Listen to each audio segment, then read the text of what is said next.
So is everybody able to view the screen? Yes, sir. Okay. Is my audio clear? Yes, sir. Okay.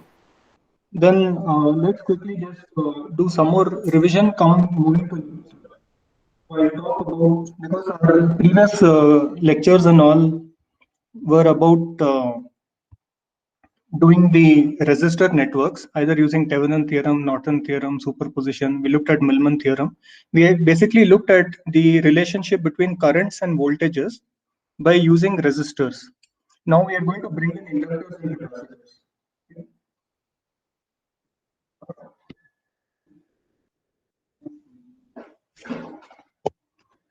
Now what's going to happen is some basic concepts. That is, you know that in the case of resistor, it's a linear element. What is a linear element? Can anyone answer? Sir, your voice is breaking. I am not sure. Voice is breaking. How about now? Yes, sir. I think it's fine now. Okay. So an element which is linear will actually follow superposition theorem. Let me just see if somebody else has come in.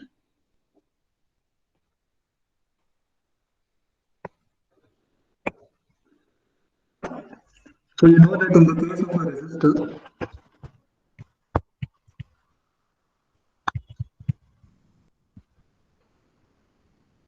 if you have some voltage V1 which is applied across the resistor, there is some current flowing through the resistor. Okay. And if I have some voltage V2 applied across the resistor, it will result in some current I2 going across the resistor. Sir, Yeah. your voice is still Your breaking. voice is not clear. Still not. Let me just try this.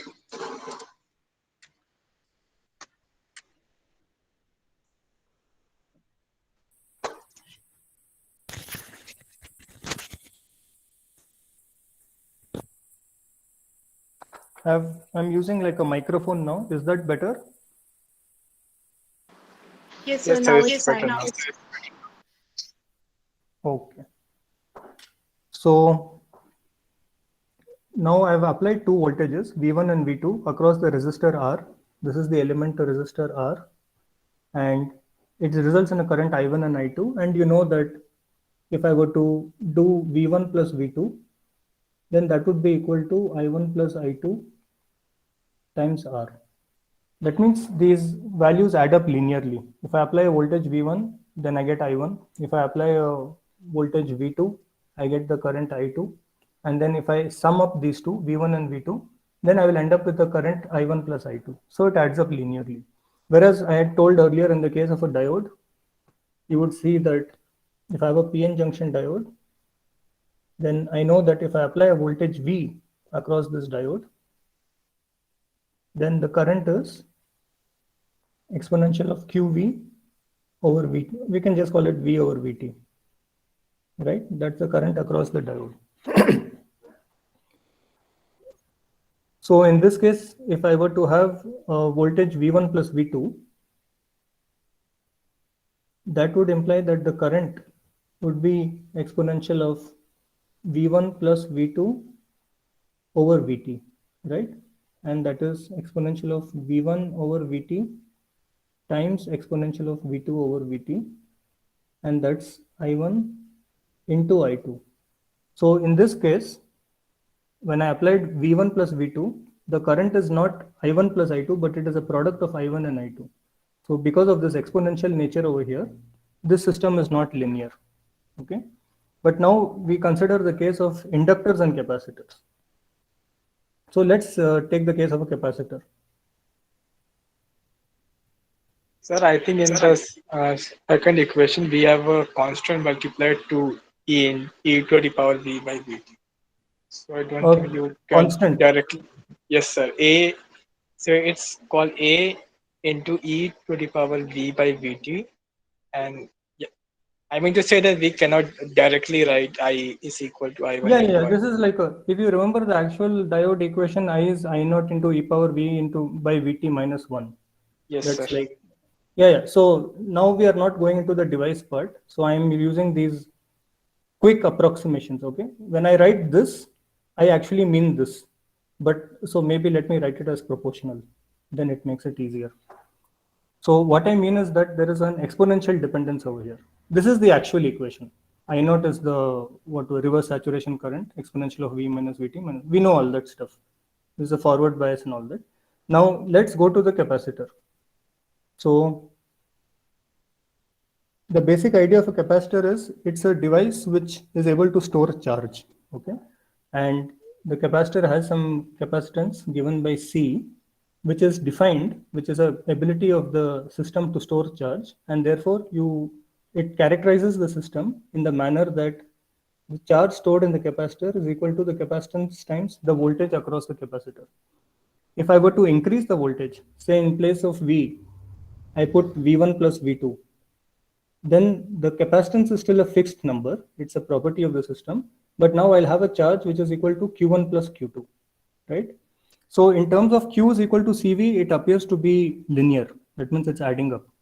But the main issue here is we have to actually see the current and voltage relationship. That's what we are defining linearity. So here what you see is that if now I were to take the derivative of the equation, that means dq by dt is equal to d by dt of CV, then this is the current. I is dq by dt. Okay, so the relationship is I is equal to C dV by dt. Actually, you could have also the relationship which shows V dc by dt. That's also possible. Okay, imagine you have a capacitor where you're with each hand you're holding one plate and you're moving the plates back and forth, closer and farther away from each other. That means you're effectively changing the capacitance of the system, because you know capacitance is proportional to epsilon, is equal to epsilon A over D, so the distance between the plates. So that's also possible, but we'll ignore this part. Okay, so we just ignore it, because right now when you're working with circuit theory, you don't go into the circuit and pull apart capacitors. They're there, so the capacitance is fixed. So the only quantity that changes is the voltage across the capacitor. Okay, so this becomes your equation. And therefore, alternatively, you can say that the voltage across the capacitor Vc is 1 over C integral I dt. But in this case, you have to say that the voltage across the capacitor, because if you were to do this equation, it's like I dt is equal to C dV, and then you take the integrals on both the sides. Then actually what happens is you're integrating the voltage from some initial value V0 to V of t currently. And I at some point initially it is 0. So this is at time t is equal to 0 until the present time t. So because of that equation, what you're writing here is Vc of t is equal to all of this plus V0. Okay. So far everybody is with me? All I wrote is a simple equation of a capacitor. And what we are saying is the voltage that is developed across the capacitor. That means I have some current source. Okay, let's say I draw some current source, which is now supplying current to the circuit across this capacitor. So then what we are saying is that as this current I is injected into the capacitor, what is happening? When current I enters the capacitor, charge is stored on the plate, right? So this charge is created, which is stored on one of the plates. That positive charge causes some repulsion, and so the positive charge on this plate gets pushed away, and that goes back and completes the circuit. So as the current is flowing, the capacitor is getting charged, and as the capacitor is getting charged, a voltage develops across the capacitor. Okay, so that's what we wrote here. The voltage across the capacitor is 1 over C integral I dt. That means you're integrating. As more and more current flows in, more and more voltage builds up, plus V0. That means initially, if there was already some charge and the capacitor already had some voltage across it, that should also be considered. Okay. So in this case, the capacitor is different from a resistor in that the capacitor actually has memory. The capacitor remembers things. It remembers that what was the amount of charge stored in the past. If you consider a resistor, like I showed over here, it doesn't matter. At any time I apply a voltage, some current will flow. If I turn off the current, the voltage becomes 0. But in the case of the capacitor, it's not like that. When I apply a current, a voltage is developed across the capacitor. And now if I stop the current and if I like break the circuit, the capacitor still remains charged. Okay, so the capacitor has memory. So this is why in integrated circuits and all, when you're developing memory elements, finally they are built on capacitors. Okay. And similarly, you have the inductor equation where you know that for the inductor,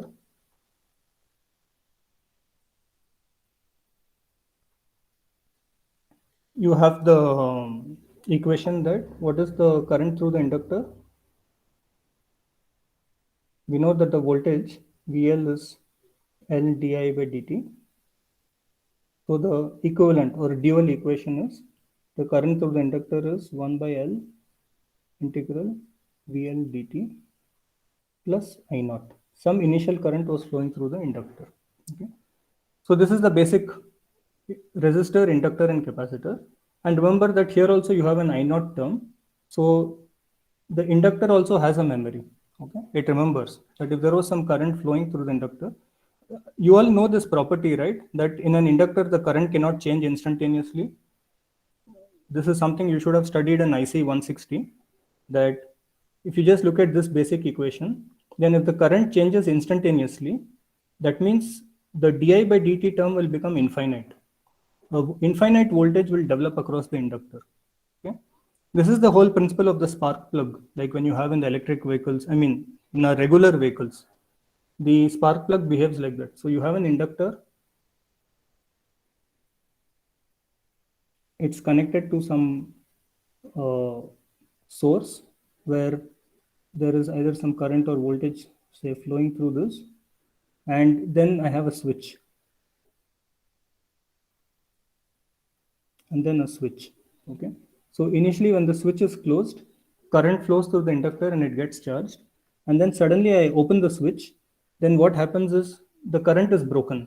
Because the current is broken, this term becomes infinite, di by dt, because a sudden change in the current. And because of that, what happens is electric spark is created because the voltage is so large, right? So this creates an electric spark.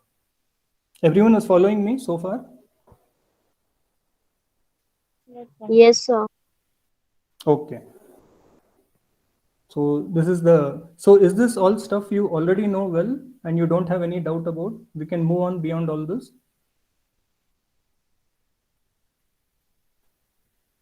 Because I don't know what exactly you studied in IC 160, but is this all clear to you? I mean, we can skip all of this stuff, right? Or do you want me to go through it? Yes, sir, it's fine. It was in high school as well. High school, very good. Okay.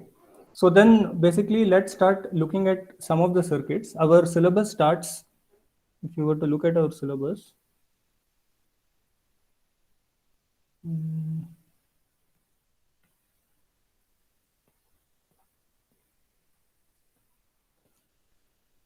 essentially we are supposed to start with the transient and steady state analysis, sinusoidal response, response of RL, RC, RLC networks using Laplace transforms for step, impulse, ramp, etc. Okay. So now what we'll start doing is working on combinations of these circuits.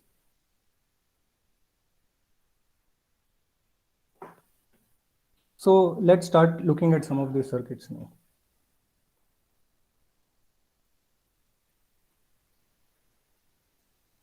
So let's take the case of a RL circuit.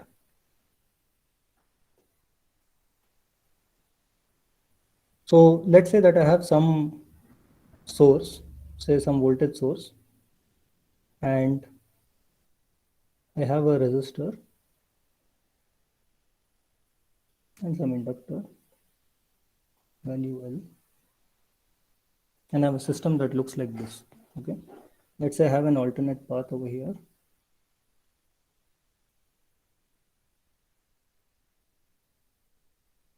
And I have a switch. Okay, so the switch can be in two positions. It can either go to position 1 or it can go to position 2. Let's say initially my switch is in position 1. Okay, if the switch is in position 1, that means this path is connected and I have some voltage source. So let's say some value V over here.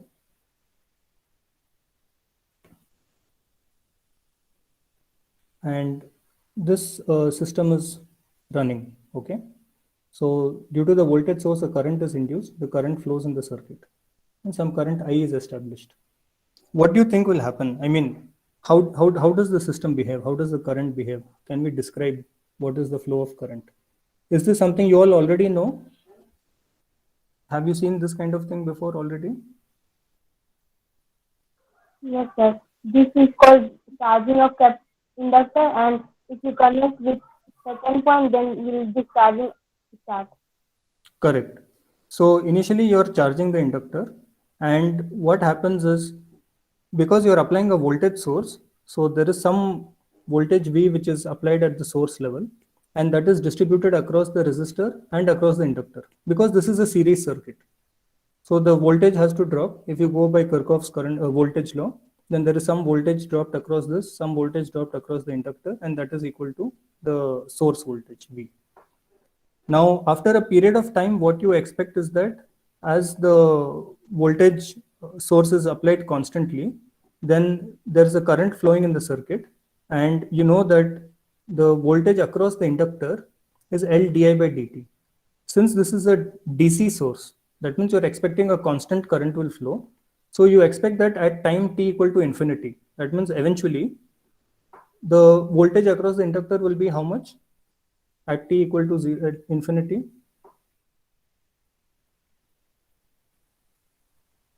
What is the voltage across the inductor? 0. 0, correct. So because this is steady state, and we know that the voltage across the inductor is L di by dt, so the voltage is 0. Now let's say that I move the switch to position 2, okay?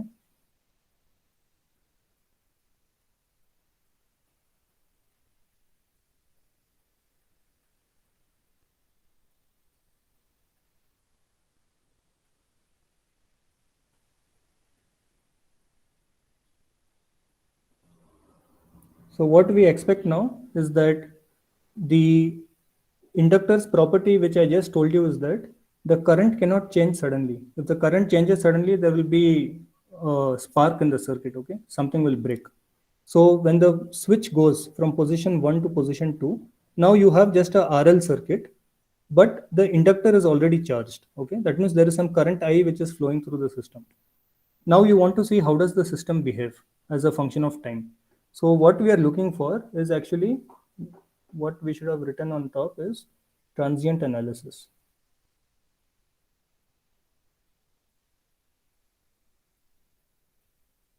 We are discussing the topic of transient analysis. Transient means how are things changing with respect to time. What is the other extreme of what is the other case where I said t tends to infinity? We call that as steady state. Steady state is defined as t tending to infinity. That means the system has reached a steady state situation. Nothing is going to change. Okay, it has been allowed to fluctuate as a function of time, and after infinite time, what happens to the system? That is steady state. So we are now looking for the transient analysis. First, we looked at the steady state. We said that the battery is connected, some current is flowing, and all of that is happening. And at steady state, we said the inductor voltage is going to be 0 because this is a DC source and no current changes. Now, when I moved it to position 2 suddenly, then the current will keep flowing. But what we know is that the voltage has been disconnected here. So we have to figure out what will happen to the system. Now, if this current starts flowing from the inductor to the resistor, and then it goes back and it just keeps going in a circle, you expect that this system has to lose energy, right? Because the resistor is a dissipative element. Because the power across a resistor is I square R. That power is always being dissipated. Okay, a resistor always dissipates energy. So the energy of the system is going to keep reducing. So we want to characterize what is the behavior of this system if you have a RL circuit. So what is the equation for this now? If you were to apply the Kirchhoff's current voltage law, then you know that the voltage drop across the resistor plus the voltage drop across the inductor is equal to 0, right? Because we are going in a path. We are going inside a mesh, There is a mesh which has only resistor and inductor, and some current I is already flowing. Okay. And the equation of the system now is that Ri, which is the voltage drop across the resistor, plus the drop across the inductor is L di by dt, that is equal to 0. Everybody is clear about this?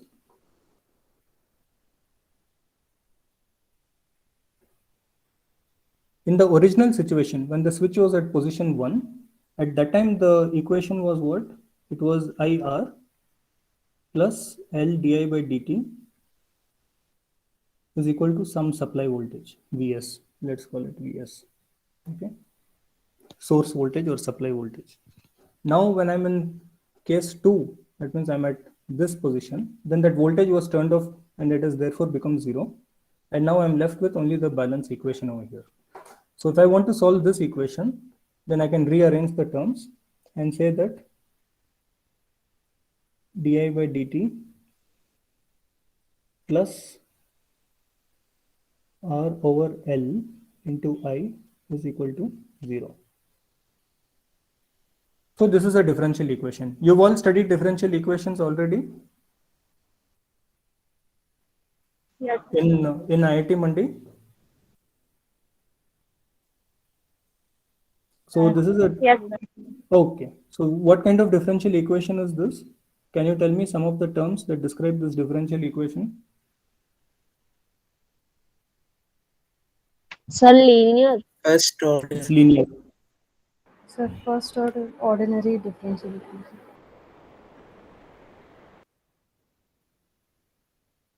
Okay. Can you tell me why is it linear? Sir, order 1. What does order 1 mean? Di by dt in Okay, so di by dt. If I had an equation which was like d square I by dt square, then what is the order of this equation? 2. 2. Okay. So we have a first order equation over here. Then why did we say it is linear? Power is 1. Yeah. So there is no, all the terms don't have any square or higher order terms. It's all to the power 1. Why did you say ordinary? So single variable. Yes. So there is only one variable. Supposing I had an equation which is like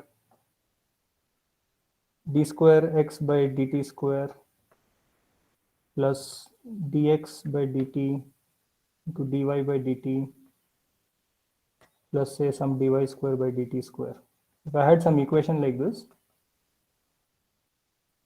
then that would be not be an ordinary differential equation because you have two terms. You have two terms, x and y. Okay. So therefore it is ordinary and it is first order because there is no square term. This is a second order differential equation and this is linear. This is also linear. Okay. Because there is no term which is like dx by dt whole square. So what are some of the solutions for this kind of differential equation? Supposing I give you a differential equation that d square I by dt square is equal to 0. What is the solution of the differential equation? Can anybody tell me? Di by dt equals an arbitrary constant. Di by dt is a constant. Yes. Okay.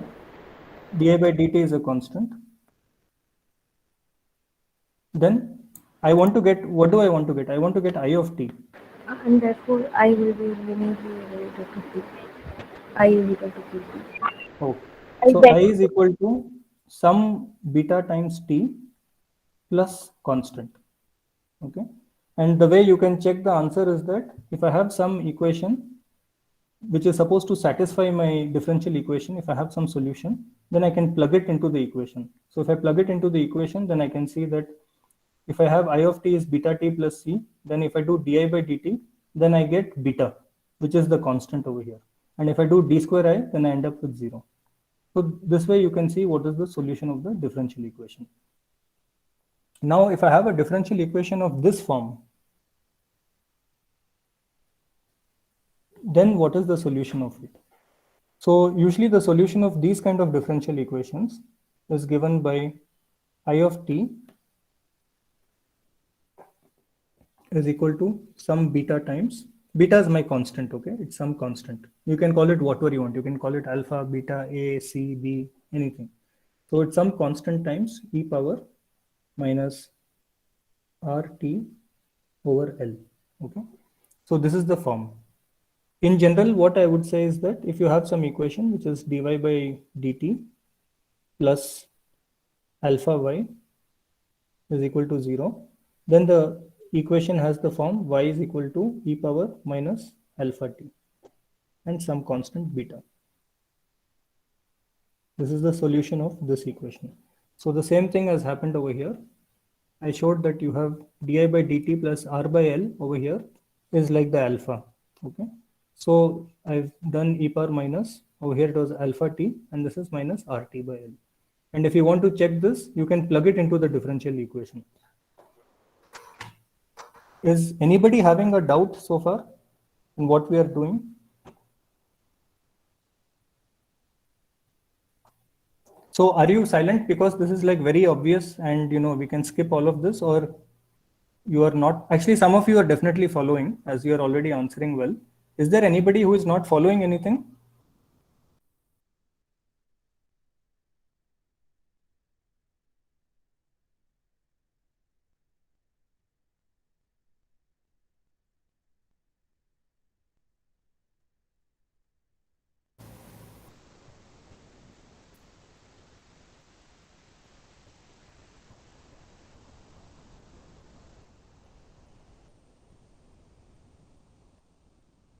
Right? So what I did is I found out the solution. This is the solution.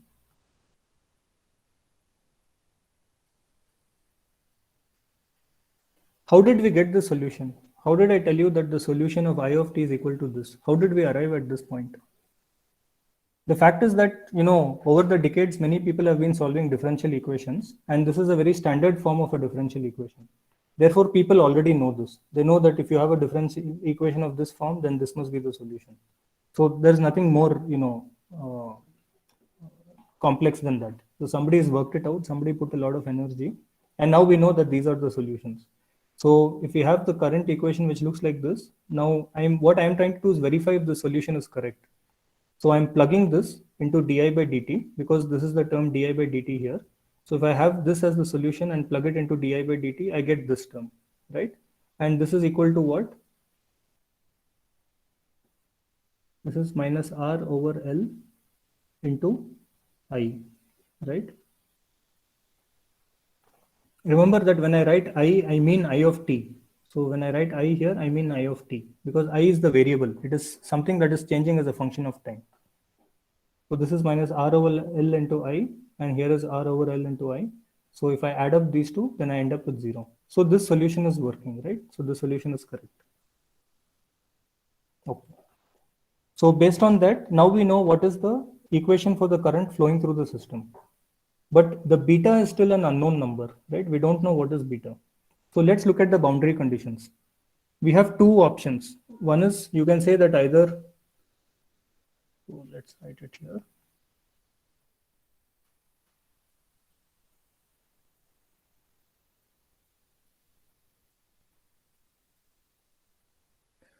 I would advise that all of you should have a notebook and pen whenever you attend this network theory class, because our whole class is going to be like this. The whole course is going to be only working out problems and trying to get an understanding of the intuition of how current is flowing in a circuit and how it responds to voltages based on different combinations of elements. Okay, so the whole course is going to be like this. It's best learned if you take a notebook and pen and write down along with me and try to solve it.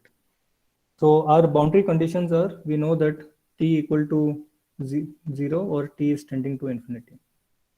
Now if t tends to infinity, then you know that exponential of minus infinity is basically 0. So that means you are saying that and t tends to infinity, the current becomes 0.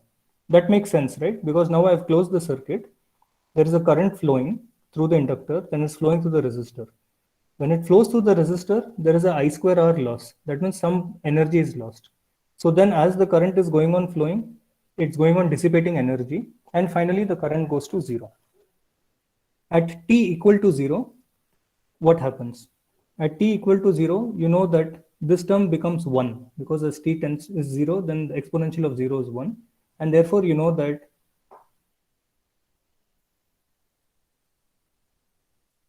the initial current at time t equal to 0 is what you call as beta. Therefore, the complete solution for this equation is I of t, the current flowing through this circuit, is I naught, whatever was the initial current, into e power minus RT over L. Okay, so that's the answer to this. So that describes this circuit, that initially there is some current flowing that was induced by an external supply voltage, and finally that current decays to 0 according to this equation. And this term R by L also has the terminology. It's called the time constant. So time constant. Can anyone tell me what is the significance of time constant?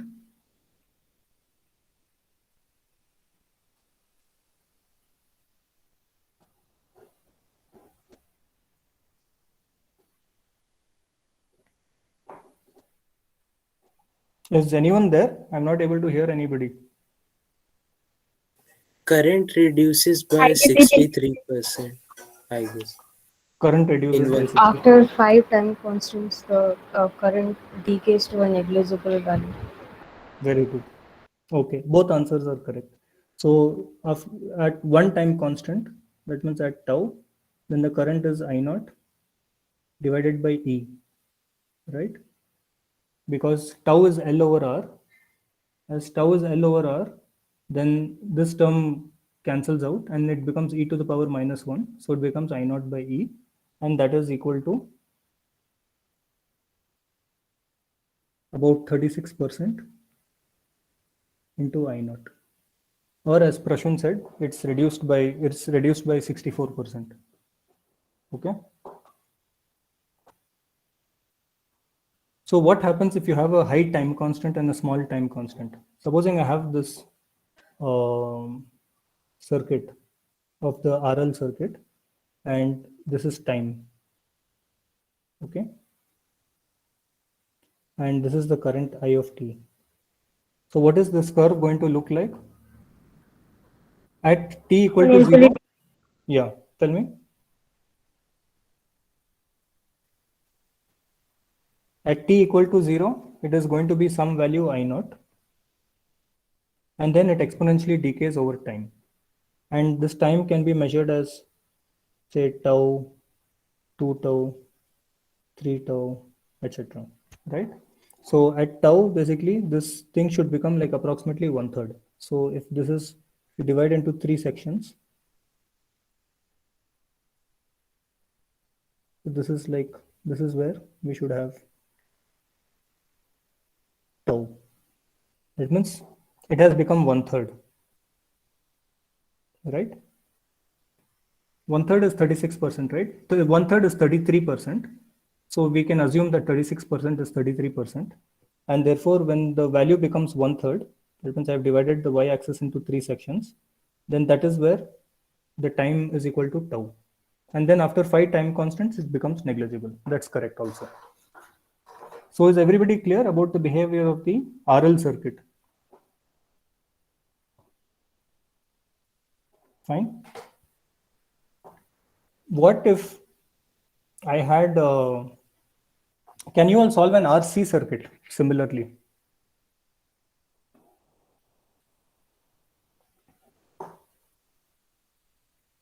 Let's take a circuit which has a R and a capacitor. And let's say that capacitor was charged initially because of a battery.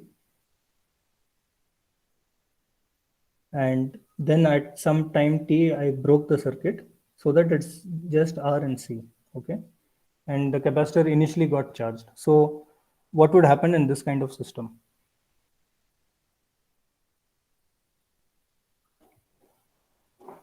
So you know that originally there was some supply voltage Vs, and the capacitor has got charged, and now the system wants to discharge. Same thing will happen.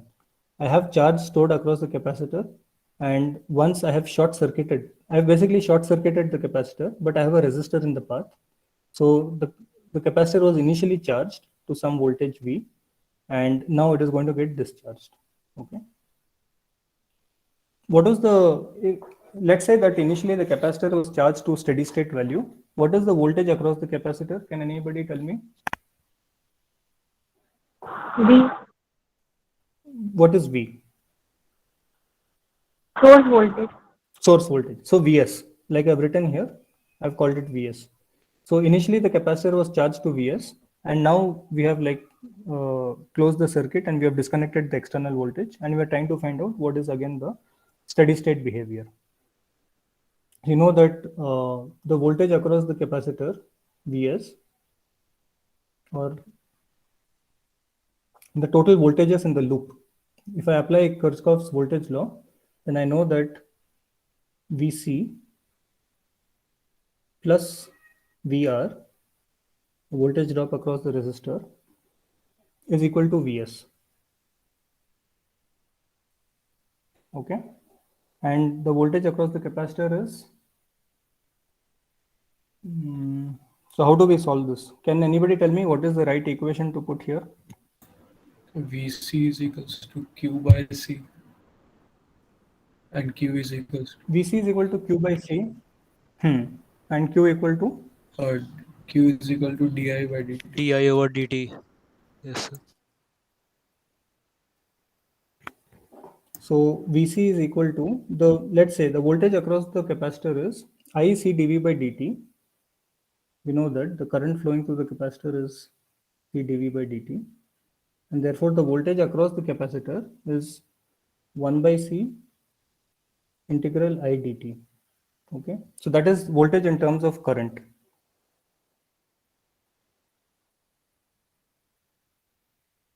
So you can at least say that maybe if you consider one node over here, then the current flowing through the capacitor should be equal to the current flowing through the resistor. Sum of currents entering a node is 0. So then you can say that the voltage across the resistor is VR. So VR is equal to I into R, is the same current, right? So this is equal to, once this whole circuit is closed. So how do we do this? We have two ways to do the circuit. We can do either through KCL or KVL. So KCL means we are equating the currents. We are saying that the current through the resistor and the current through the capacitor are the same. So we would say that the sum of these currents is equal to 0, right? Because there is a current which is flowing through the capacitor, which is, this is voltages. Sorry. So there is a voltage which is developed across the capacitor, and the voltage which is developed across the resistor through KVL, that is equal to 0, because now I have removed the supply voltage. Okay. So this is one equation that is possible. So if I were to solve this equation, then I would say that taking a derivative of this, then I would say that I over C plus R di by dt is equal to 0 implies di by dt plus I over RC equal to 0. What is the solution of this equation?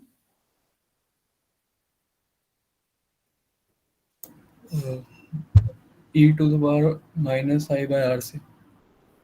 T by RC. Remember that we are doing as a function of T. T is Yes, the T variable. by- Yeah. So this implies I of T is equal to some constant times e to the power minus T by RC. Okay. So that is one kind of equation. So here what we did is we actually used KCL. I used Kirchhoff's current law to say that the sum of currents entering a node is 0. I took some random node over here. Okay. And I said that there is some current flowing into the capacitor, some current is flowing through the resistor, and the sum of those currents have to be equal to 0. I'm sorry, I did KVL over here. So what I did is I took the voltage across the capacitor and then the voltage across the resistor, and because the source is disconnected here, so like the previous case, I just said the sum of voltages in the mesh is 0. If I wanted to do KCL, that might also be possible. and you can try that also. That is, I want to say that there is a current flowing through the capacitor and a current flowing through the resistor. So I is equal to V by R, right?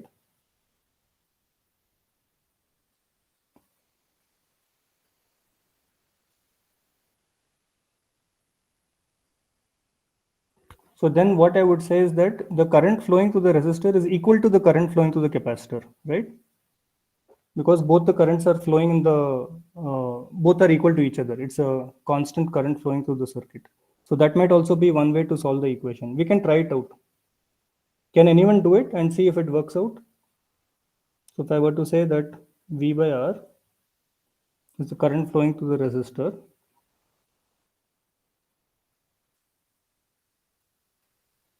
I'm just thinking in terms of convention.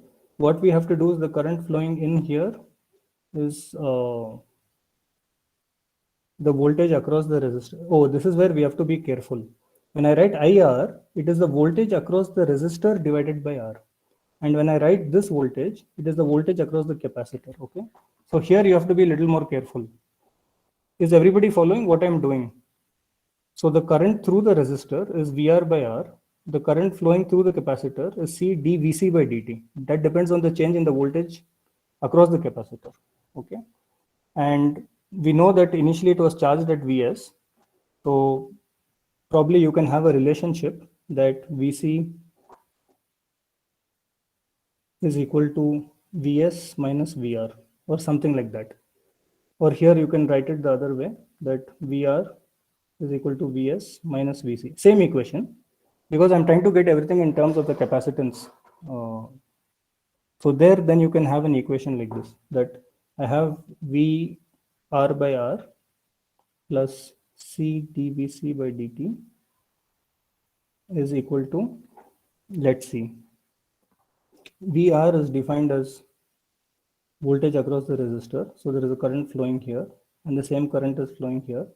So maybe what we would need to do is say that these two are equal to each other. The current flowing in is equal to the current flowing out. And that implies that I can say that C dVc by dt is equal to Vs minus Vc by R. That implies C dVc by dt plus Vc by R is equal to Vs by R. So now you may have a slightly different equation. This we'll have to work out and see, whether it works out correctly or not. But if you want, one of you can try it and see how that comes out. So here what I did is I used KCL and here I used KVL. Okay. Anyway, coming back to the original thing, as we wanted to describe the working of the capacitor, describe the current flow in the system, then we said that this is the I of t, and we said it is beta times e power minus t by RC. And now you can apply the same conditions. When t tends to infinity, so when t tends to infinity, this term becomes 0. And that we expect, right? Because the capacitor is doing what? Initially, I had a battery and it stored some charge across the capacitor. You had some positive charge and some negative charge. Now you have connected them through a resistor. So the current starts flowing through the resistor, and basically the capacitor discharges through the resistor. So at time t equal to infinity, the whole thing discharges, and so the current is 0. And at time t is equal to 0, then I naught is equal to beta. Okay.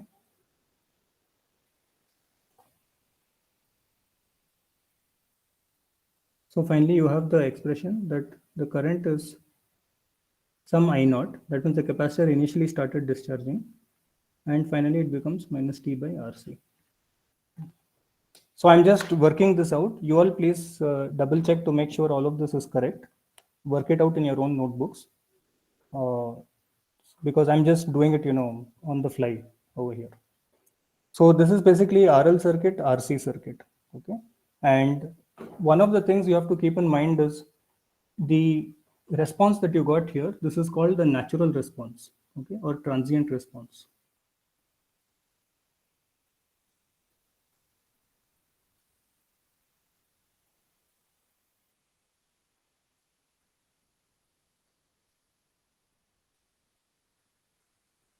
Fine.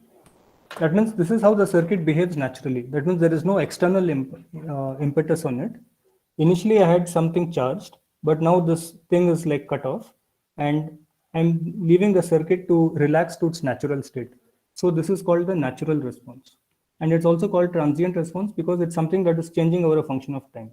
We are seeing the I of t, okay? So that is transient response. If I wanted to see I at infinity, then I would call it steady state response, okay? These are important things to keep in mind. So any questions? We could like stop here, or if you want, we can go ahead doing some more examples. Sir, in this, okay, sir. So in this circuit, if I apply a particular voltage source, then is it also a transient response? Like in that RC circuit, if I attach a voltage source. Yeah. You will get some kind of it depends on what kind of voltage source you apply. So normally you consider the transient response as the changing as a function of time initially, and then eventually you can call it steady state. For example, if I were to consider the same circuit where I have say the voltage source. So let's say I have some DC voltage source, and then there is some resistor and a capacitor. Okay. In this case, what you say is that I'm applying some voltage source, and this is called a forcing function. That means I'm forcing the system to behave according to some external impulse that I'm applying. Not impulse, external force. Okay, I don't want to use the word impulse because impulse is a function. It's like delta of t exists at t equal to 0.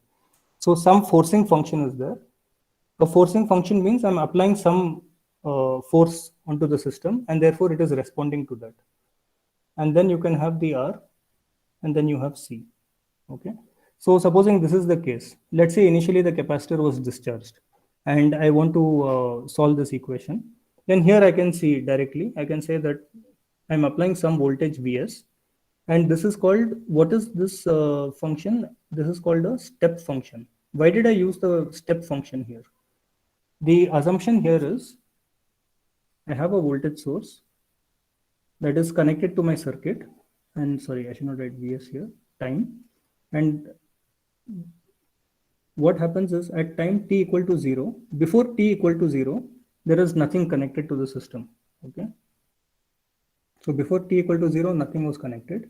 At t equal to 0, I connected the supply voltage, and thereafter the supply voltage is constant. So this is called a step function.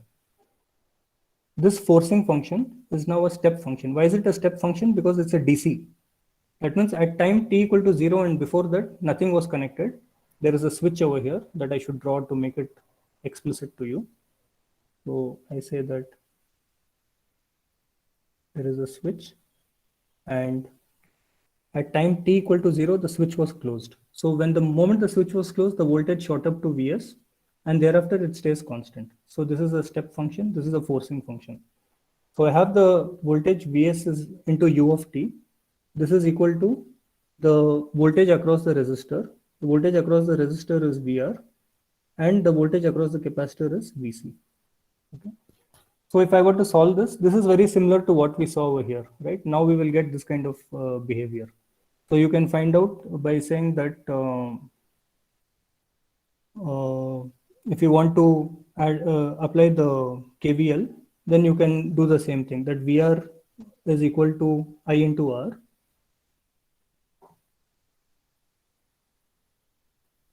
And Vc is equal to 1 by C integral I dt. Okay. And actually it's plus V naught, right? But we said initially the capacitor was discharged. Therefore, I'm ignoring this. Since initially, this is my assumption. Okay. I'm assuming that initially the capacitor was discharged to make my life easy. So there is no initial V naught that was supposed to come here. And so the equation is just 1 by C integral I dt plus IR. This is equal to Vs. Okay. And once you write something like U of t, it means that when t is less than 0, this is 0. And when t is greater than 0, it is equal to 1. So this equation is equal to Vs. So then using this, you can solve the system. And the response of this is also a transient response, but it has two components. It has a natural component and a forced component. Okay. So the first part, which I called as natural response over here, that is the behavior of the system when there is no forcing function. Now I have a forcing function that is superimposed on the natural response of the system, because when I close the switch, after all, the RC are still connected. But now I have a forcing function that is embedded inside. So I have the natural response. In addition to that, I also have a forced response. So this is known as the, in other words, you also see this terminology, complementary function. Have you heard of these terms in any course? The complementary function is transient response plus particular integral. Don't get confused by all these words, okay? They're all fancy words. But basically all it means is the circuit has two responses. Either you don't have a forcing function, that means this is zero, nothing is here. Then you get only a natural response. That is your so-called complementary function. And then you get a particular integral that is particular to whatever kind of forcing function you're using. Whether I'm using here, I used a step function. I can also use an impulse function. I can use a ramp function. I can use a sinusoidal function. So I can have different kinds of voltage sources, like we did in the SPICE, right? You can use a ramp voltage source. You can use a sinusoidal voltage source. So all these voltage sources are different kinds of forcing functions, and they will result in different kinds of particular integrals. But no matter what happens, once you have the RC, basic RC, that transient response part will remain the same. Okay, so that is the natural response of the system. We look at it in more detail. Sir, I think in the above equation, if you differentiate the both RHS and LHS, then dVs by dt will become 0, and R into di by dt plus 1 by C into I, which is the same as the earlier equation, I guess. Okay, So you're talking about this one? No, sir, this one, Vs is equal to IR plus 1 by C. This one. Okay. Yeah, so if we try to solve it, then we can differentiate both LHS and RHS, and like on differentiating that, so we will get the earlier equation. Okay. Or that thing, like in which the voltage source was not connected. So we will get the same equation, I guess. Okay. Yeah, just you have to be a little careful that this Vs of t over here, this Vs is actually Vs into u of t. So this part we have to be a little careful, because actually if you consider dVs by dt, you are correct that here dVs by dt is 0. But you have to also be careful sometimes with these mathematical equations, what is happening at this point, because it is for all t. Okay. So actually if you were to take dVs by dt, it might actually be, your answer might be Vs into delta of t, which is an impulse function. So you have to be a little careful when doing this kind of differentiation, but we'll look at it in more detail next time. Maybe what you're saying is correct. It will work out naturally. This is just a caution, because I said this is a step function. That means at t is 0, it is undefined. And the derivative of a step function is an impulse function. So an impulse function will just look like this. Just one point over here. So that we have to be careful. So then you can assume that I'm solving this equation for 0 plus. And then you can, like you correctly said, we can put this to 0, finish solving the equation. But then what we did is, after we solved the equation, we looked at the boundary conditions. So when you look at that boundary condition at t equal to 0, there you have to be careful. It may not be 0. You may have to consider that it is actually Vs, because at the boundary condition, at this t equal to 0, the differential is an impulse function. So you may have to consider that instead of 0, it is Vs or something. This part we have to be careful. So why don't you all work it out as a homework, since I think most of this you are familiar with. Try it out. It will like just get you into the mood of solving these kind of circuits after this long break that you had. I mean, your previous semester. So let's work it out and then we can look at it in the next class. Okay. So are there any other questions? Yeah. Yes, sir. There are one more question. So like you said that in case of Vs, we are applying a step function, right? So if I apply some other function, maybe a sinusoidal function or some correct square function, then also it will be showing this transient response. Well, you have to be careful. See, the point is that you have, this is a very good question. So what we have is the natural response of the circuit superimposed on the forcing function. Now here I have a forcing function which is having some change at t equal to 0 and then it's constant. So in some sense you can say there is a clear steady state value and there is some transient value. When you have a sinusoidal function which is going like this, that function is always oscillating. So the magnitude of that sinusoidal function is such that it may overpower the transient response. So you may not see a transient response. You will always see only a sinusoidal response. This will become clear. I will do this in a subsequent class where we'll put some sinusoidal functions. So you have all studied this phasor and all of those things, right? Are you all comfortable with that? Using phasors, phasor notation? Yes, sir. Yes. Yes, sir. Okay. So I'll